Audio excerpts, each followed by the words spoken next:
నమస్తే.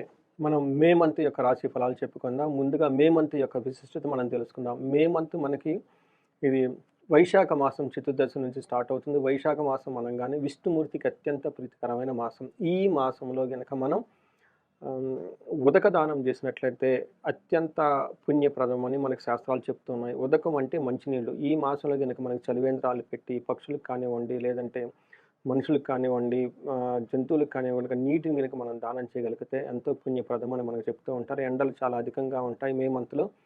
అయితే ఈ మంత్‌లో చలివేంద్రాలు అవన్నీ పెట్టడం కాకపోయినా గానీ, అట్‌లీస్ట్ మనకు కొన్ని వాటర్ బాటిల్, ఒక కేస్ వాటర్ బాటిల్ తీసుకొని కార్‌లో కానీ, బైక్‌లో గానీ పెట్టుకొని మీకెక్కడన్నా గనుక ఎవరన్నా గనుక దాహంతో కనిపిస్తున్నట్లుంటే, నడుస్తున్నట్టు వాళ్ళకొక బాటిల్ ఇచ్చేస్తే వాళ్ళ దానం ఆ యొక్క నీరు తాగి ఎంతో వాళ్ళు సంతోషపడతారు. మిమ్మల్ని ఆశీర్వదిస్తారు. ఇలా ఎంతో పుణ్యం మీకొచ్చేస్తుంది. ఈ అవకాశాన్ని సద్వినియోగం చేసుకోవాలని చెప్పేసి నేను కోరుకుంటూ ఉన్నాను. ముఖ్యంగా మనం సో, మీనరాశి గనక మనం మే మంత్ గనక చూస్తూ ఉంటే, వీళ్ళకి నక్షత్ర ప్రకారం గనక చూసుకుంటే పూర్వాభాద్ర నక్షత్రం, పూర్వాభాద్ర 4 పాదం, ఉత్తరాభాద్ర 1, 2, 3, 4 పాదాలు, రేవతి 1, 2, 3, 4 పాదాలంతా మీనరాశిలో ఉంటారు. పేరు బలం గనక మనం చూసుకుంటే వీళ్ళకి ది, దు, షం, ఝ, ద, ధే, దో, చ, చి అన్న అక్షరాలంతా కూడా మనకి మీనరాశిలో ఉంటారు. గ్రహస్థితి గనుక మనం చూసుకుంటే వీళ్ళకి సూర్యుడు వృషభ రాశిలో, బుధ సంచారం మేషంలో, శుక్రుడు మీనరాశిలో, కుజుడు కర్కాటక రాశిలో ఉన్నారు. అంతేకాకుండా వీళ్ళకి ఆహ్, 3 ముఖ్యమైన గ్రహాలు కూడా మారుతూ ఉన్నది. అది గురువు, 2 రాహుకేతువులు. రాహుకేతువుల గురించి, గురువు గురించి నేను ఉగాది రాశి ఫలాల్లో చాలా వివరించడం జరిగింది. దానికి సంబంధించిన పరిహారాలు కూడా చెప్పడం జరిగింది. ఈ మంత్‌లో ఈ మే మంత్‌కి సంబంధించి ఎలా ఉండబోతుందంటే, మనకు సూక్ష్మ గోచారం, లఘు గోచారం అన్న కాన్సెప్ట్ ప్రకారం గనక చూస్తే, వీళ్ళకి సూర్యుడి వల్ల లక్ష్మి ప్రవాహం చాలా బాగుండేది. తర్వాత ఈళ్ళకి ధనం గనక కోల్పోవాల్సిన స్థితి నుంచి ధనం వచ్చే అవకాశం ఎక్కువగా ఉంటుంది. అఖిల విషయ భోగం. అన్ని భోగాల్లో, అన్ని విషయాల్లో చాలా ఎంజాయబుల్‌గా ఉంటారు. ధనం రావాల్సిన ధనం కూడా వీళ్ళకి వచ్చేస్తుంది. ఒక రకంగా చెప్పుకోవాలనుకుంటే మీనరాశి వాళ్ళకి చాలా రోజుల తర్వాత ఇదొక మంచి మంత్ అని మనం చెప్పుకోవాలి. ఒక మంచి సిగ్నల్‌గా, ఒక మంచి శుభప్రదంగా ఈ మంత్ స్టార్ట్ అవుతుంది. వీళ్ళకి మూడో ఇంట్లో సూర్యుడు ఉండటం వల్ల మే 15 నుంచి వీళ్ళకి నిత్య సంతోషం, బంధుమిత్ర సమాగమః, పుత్రలాభార్థం, ఇష్ట సిద్ధి అని మనకు సంస్కృతంలో చెప్తూ ఉంటారు. ఆరోగ్యం బాగుంటుంది. నిత్యం సంతోషంగా ఉంటారు. బంధుమిత్రులు చక్కగా కలిసి ఉంటారు. అర్ధలాభం, వీళ్ళకి ధన ప్రవాహం బాగుంటుంది. పుత్రులతో కూడా సౌఖ్యంగా, సుఖంగా ఉంటారు. అయితే ఫాదర్‌కి సంబంధించిన విషయాల్లో వీళ్ళు కొంచెం జాగ్రత్తగా ఉండటం ఎంతైనా అవసరం. కుజుడు వీళ్ళకి ఐదో ఇంట్లో ఉండటం వల్ల, 8దో ఇండ్లు, 12దో ఇంట్లో చూడటం వల్ల కుజుడు పెట్టే ప్రాబ్లమ్స్ నుంచి వీళ్ళకంత అనుభవంలోకి రావు. ఎందుకంటే కుజుడికి విపరీత వేద ఉండటం వల్ల కుజుడు వీళ్ళకి తటస్థంగా, సాధారణంగా ఉండే అవకాశం ఎక్కువగా ఉంటుంది. అయితే కొంచెం విపరీతంగా దగ్గొచ్చే అవకాశం ఎక్కువగా ఉంటుంది. హాస్పిటల్స్‌కి అవన్నీ తిరిగి అతిగా ఖర్చులు పెట్టే అవకాశం ఎక్కువగా ఉంటుంది. అయితే శుక్రుడు వీళ్ళకి విపరీతంగా యోగ్యతనిస్తూ ఉన్నాడు. శుక్రుడు వీళ్ళకి ఫస్ట్ హౌస్‌లో ఉండటం వల్ల అర్ధలాభం, మనకి సంస్కృత మహర్షులు ఏం చెప్తారంటే అర్ధలాభాచ చిత్త సౌఖ్యం పరస్త్రీ సంగమం తథా యత్న కార్యార్థలాభస్యాత్ జన్మకే భృగునందని అని మనకి సంస్కృతంలో చెప్తూ ఉంటారు. దీని ప్రకారం మనకి వీళ్ళకి శుక్రుడు ధనలాభాన్ని ఇస్తూ ఉంటారు. మనసులో సౌఖ్యంగా ఉంటారు. పరస్త్రీలతో సుఖపడుట లేదా పురుషులతో సుఖపడుట, చేసే పనుల వల్ల ధనలాభం కలిగే అవకాశం చాలా ఎక్కువగా ఉంటుంది. అయితే ఇప్పటివరకు వీళ్ళు భార్యాభర్తల మధ్య ఎవరైనా గనుక గొడవలుంటే, ఈ గొడవలన్నీ సమసిపోయి వాళ్ళ బంధం గట్టిపడే అవకాశం ఎక్కువగా ఉంటుంది. ఇంతే కాకుండా మనకి ఆఫీసులో కానివ్వండి, లేదంటే బయట ఎక్కడైనా కొలీగ్స్ కానీ వాళ్ళలో స్త్రీలైతే పురుషులకి, పురుషులైతే స్త్రీలకి ఏమన్నా అభిప్రాయ భేదాలున్నా గానీ అవన్నీ పోయేసి ఒక మంచి హార్మోనియస్ ఎన్విరాన్మెంట్‌లో చక్కగా వర్క్ వర్క్ చేస్తారని మనం చెప్పుకోవచ్చు. అయితే ఇందులో మనకి ఆహ్, నక్షత్ర ప్రకారం గనక మనం చూసుకుంటే వీళ్ళకి పూర్వభద్ర, ఉత్తరభద్ర, రేవతి 3 నక్షత్రాలున్నాయి. మన పూర్వభద్ర నక్షత్రం గనక మనం చూసుకుంటే వీళ్ళకి ఐశ్వర్యవంతంగా ఉంటుంది, జయప్రదంగా ఉంటుంది, ధనలాభం ఉంటుంది. తర్వాత వీళ్ళకి ఛాలెంజెస్ వచ్చేటప్పటికి ధనహీనత, అంటే ధనం వల్ల ఇబ్బందులు పడే అవకాశం ఎక్కువగా ఉంటుంది. బంధించబడినట్లుండే సిట్యుయేషన్స్ కూడా వీళ్ళకి ఎక్కువగా ఉంటుంది. ఉత్తరాభాద్ర నక్షత్రం ప్రకారం చూసుకుంటే మనకి వీళ్ళకి ఐశ్వర్యవంతంగా ఉంటుంది, జయప్రదంగా ఉంటుంది, సంపదలు ఉంటాయి, ధనం ప్రాప్తి బాగుంటుంది, మంచి చక్కటి భోజనాలు, విందులు అన్నీ చక్కగా ఆలోచిస్తూ, చక్కగా ఫంక్షన్స్ అన్ని అటెండ్ అవుతూ చక్కగా ఉంటారు. రేవతి నక్షత్రం వాళ్ళు గనక మనం చూస్తే వీళ్ళకి ఐశ్వర్యవంతంగా ఉంటుంది, జయప్రదంగా ఉంటుంది, సంపదలు బాగుంటాయి, ధనలాభము బాగుంటుంది, మృష్టాన్నము చక్కగా ఉంటుంది. సో, ఒక రకంగా చూసుకున్నట్టే మీనరాశి వాళ్ళకి అన్ని విధాలా చాలా చక్కగా ఉండే అవకాశం ఎక్కువగా ఉంటుంది. సో, వీళ్ళకి ఒక పూర్వభాద్ర నక్షత్రం వాళ్ళు నక్షత్రం వాళ్ళకి ఆహ్, నీకి కేతు సో, వీళ్ళకి పరిహారాలు గనక చూసుకుంటే వీళ్ళకి అన్ని విషయాల్లో చక్కగా ఉంది ఈ మంతు. బట్ ఇంకా ఎవరికైనా గనక ఇప్పుడు చెప్పుకోకుండా వేరే గనక ప్రాబ్లమ్స్ ఏమన్నా ఉంటే వీళ్ళు మహాన్యాసపూర్వక ఏకాదశి రుద్రాభిషేకం చేపించుకున్న చాలా బాగుంటుంది. ఎవరికైనా గనక పార్ట్నర్స్ మధ్య గొడవ వచ్చినా లేదంటే బంధువులతో గనక గొడవలు గాని ఏమన్నా గనక ఉంటే చండీ పారాయణం, చండీ హోమం చేసుకుంటే చాలా చక్కగా ఉంటుంది. వీళ్ళకి ఐశ్వర్యవంతంగా, జయప్రదంగా సంపదల ప్రకారం చాలా చక్కగా ఉంది కాబట్టి ఎవరు గనక ధనం నికి సంబంధించిన విషయాల్లో బాధపడుతూ ఉంటే వీళ్ళకి కుబేరు పాశుపతం చేపించుకున్న కుబేరు పాశుపతంతో పాటు శ్రీ సూక్త సంపుటీకరణతో మహాలక్ష్మి విశేష హోమం చేపించుకున్నా కానీ వీళ్ళకి ఐశ్వర్యవంతంగా చాలా చక్కగా ఉండి ధన ప్రవాహం వచ్చే అవకాశం చాలా ఎక్కువగా ఉంటుంది. ధన్యవాదాలు. నమస్తే. నమస్తే. మే మంత్ 2025 సంబంధించి రాశి ఫలాలు ఎలా ఉన్నాయో మనం చూద్దాం. దానికి ముందు మే మంత్ యొక్క విశేషత మనం చూద్దాం. మే మంత్ మనకి వైశాఖ మాసం చతుర్థితో స్టార్ట్ అవుతుంది. వైశాఖ మాసం అనంగానే మనకి ఇది అత్యంత పుణ్యకరమైన మాసం అని మనం తెలుసుకోవాలి. ఎందుకంటే మనకి భగవద్గీతలో అన్ని మాసాల్లో అత్యంత ప్రీతికరమైన మాసం ఏది అంటే మనకి వైశాఖ మాసం అని చెప్తారు. ఈ మాసము విష్ణుమూర్తికి అత్యంత ప్రీతికరమైన మాసం. ఈ మాసంలో మనం ఎలాంటి దాన ధర్మాలు చేసినా గానీ వాటి యొక్క ఫలితము అత్యంత ఉన్నతంగా ఉండి మనకి విష్ణులోకం సిద్ధిస్తుంది అని చెప్పేసి శాస్త్రాలు చెప్తూ ఉంటారు. రకరకాల పూజలు, హోమాలు అవన్నీ కూడా నిశ్చయించబడి ఉన్నాయి. అందులో ముఖ్యంగా ఈజీగా, సింపుల్ అందరుగా చేయగలిగేది ఒకటేమంటే ఉదక దానం అంటారు. ఉదకం అంటే మంచినీళ్ళు. మంచినీళ్ళు గనుక మనం దానం చేస్తే వాటి యొక్క ఫలితం ఎంతో ఎన్నో రెట్లు ఉన్నతంగా ఉండి మీలో ఉన్న దోషాలు ఏమైనా ఉన్నా కానీ పోయేసి విష్ణుత్వం తర్వాత విష్ణులకు ప్రాప్తి కలిగిస్తూ ఉంటుంది. ఎప్పుడైతే మనం విష్ణుమూర్తికి ప్రీతికరంగా ఉంటామో విష్ణుమూర్తి దగ్గర లక్ష్మీదేవి కూడా ఉంటుంది కాబట్టి అష్టైశ్వర్యాలు సిద్ధించి ఎంతో ఉన్నతంగా ఎదుగుతారు.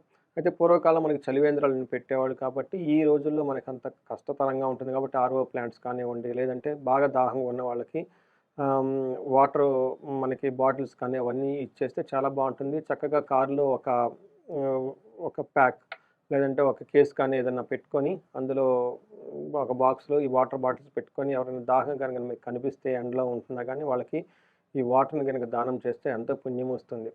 అయితే ఈ కుంభరాశి కనుక మనం చూస్తే ఈ మంత్ ఎలా ఉంటుందో ఇందులో ధనిష్ట 2, 3 పాదాలు, శతభిషం 1, 2, 3, 4 పాదాలు, పూర్వభద్ర 1, 2, 3 పాదాలు అంతా మనకు కుంభరాశిలో ఉంటాయి.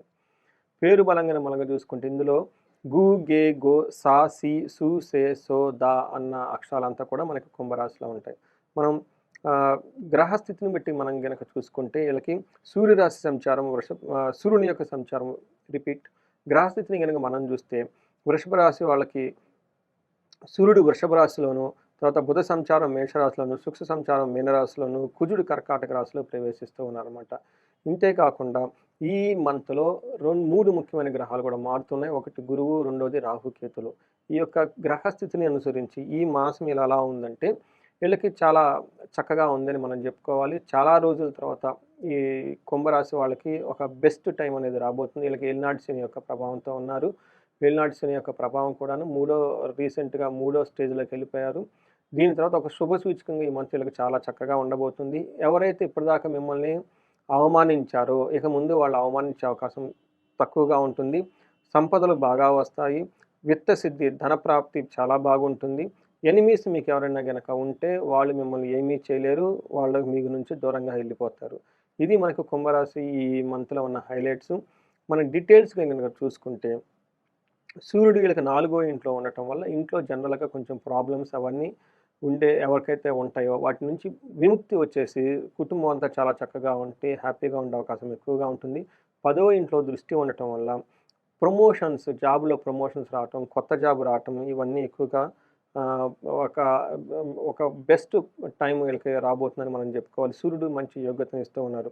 6వ ఇంట్లో కుజుడు ఉండటం వల్ల చాలా మంచి యోగ్యతను తీసుకొని వస్తున్నాడు. కుజుడు వీళ్ళకి సంపదలను తీసుకొని వస్తూ ఉన్నారు అనమాట. మనకి 6వ ఇంట్లో కుజుడు ఉంటే ఏమవుతుందంటే వస్త్రలాభో, ధాన్యలాభో, ధనలాభో, యశస్తథః మనోల్లాసో, ధర్మసిద్ధి, షష్టమస్థిత్ కుజేత్ భవేత్ అని మనకు చెప్తూ ఉంటారు. అంటే వీళ్ళకి న్యూ షాపింగ్లు చేయటం, కొత్తగా బట్టలు కొనుక్కోవటం, తర్వాత వ్యవసాయ అగ్రికల్చరల్ రైతులు ఎవరంటే వాళ్ళకి ధాన్యంలో లాభం రావటం, ధన ప్రకారంగా లాభం రావటం, వాళ్ళకి కీర్తి ప్రతిష్టలు వృద్ధి కావటం ఇవన్నీ జరుగుతూ ఉంటాయి. అంతేకాకుండా మనస్సంతా ఉల్లాసంగా ఉండేసి ధర్మసిద్ధి మంచి మంచి పనులు చేస్తుంటే అందులో సిద్ధి వస్తుంది వీళ్ళకి. ఇవన్నీ షష్టమస్తేత్ భవేత్ కుజో అని చెప్తూ ఉంటారు. అంతేకాకుండా వీళ్ళకి 9th హౌస్‌లో దృష్టి ఉండటం వల్ల కొంచెము దూర ప్రయాణాల్లో ఇబ్బందులు పడే అవకాశం ఎక్కువగా ఉంటుంది. ఫాదర్‌కి రిలేటెడ్ విషయాల్లో హెల్త్ రిలేటెడ్ మ్యాటర్స్‌లో కొంచెం జాగ్రత్తగా ఉండాలి. ఫస్ట్ హౌస్‌లో దృష్టి ఉండటం వల్ల కొంచెము ప్రయాణాలు చేసేటప్పుడు శారీరకంగా కొంచెం అలసటకు గురే అవకాశం ఎక్కువగా ఉంది.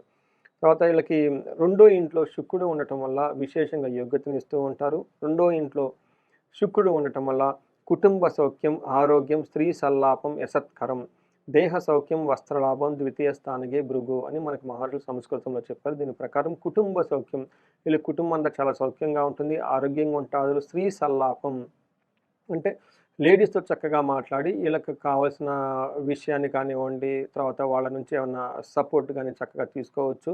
అదే లేడీస్ అయితే పురుషుల ద్వారా వాళ్ళకి చక్కగా మాట్లాడి అంతకుముందు ఏమన్నా భేదాభిప్రాయాలు ఏమన్నా ఉంటే అవన్నీ తొలగిపోయి ఒక మంచి అండర్‌స్టాండింగ్‌తో ముందుకెళ్ళే అవకాశం ఎక్కువగా ఉంటుంది. యశత్కరం అంటే కీర్తి ప్రతిష్టలు ఎక్కువగా ఉంటాయి. దేహ సౌఖ్యం శారీరకంగా చక్కగా ఉంటారు. బట్టలు అవన్నీ కొనుక్కుంటారు. చక్కగా ఉంటారని చెప్పేసి మనకు చూపిస్తుంది.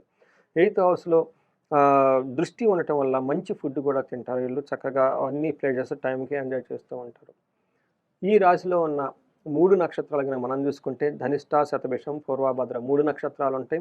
ఇందులో ధనిష్ట నక్షత్రం వాళ్ళకి చూసుకుంటే జయప్రదంగా ఉంటుంది, ధనలాభం ఉంటుంది, విశేష ధనలాభం కూడా కనిపిస్తూ ఉంటుంది. ఛాలెంజెస్ గనుక చూసుకుంటే వీళ్ళకి బంధనము, ధనహీనత చూపిస్తూ ఉంది. శతభిష నక్షత్రం వాళ్ళకి జయప్రదంగా ఉంటుంది, ధనలాభం ఉంటుంది, మృష్టాన్నము, ధనలాభము చూపిస్తుంది.